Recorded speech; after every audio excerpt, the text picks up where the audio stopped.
Как ты себя чувствуешь, моя родная? Плохо. Почему? Кушать хочет, да, девочка? Кушать. Сердце не болит? Болит? Где, покажи. Вот тут болит, да?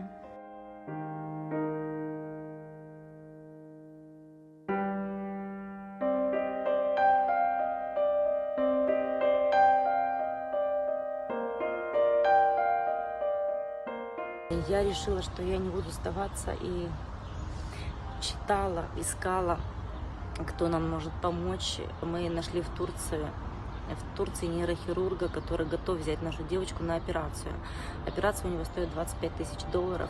Если от нас откажется Россия, то мы поедем дальше, мы поедем за границу. Пожалуйста, кто неравнодушен к нашей истории, помогите девочке. Мы не готовы терять дочку.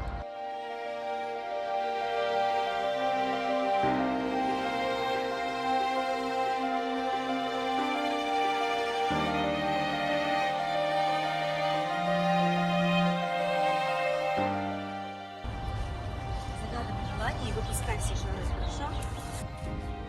О, Вот так. полетели.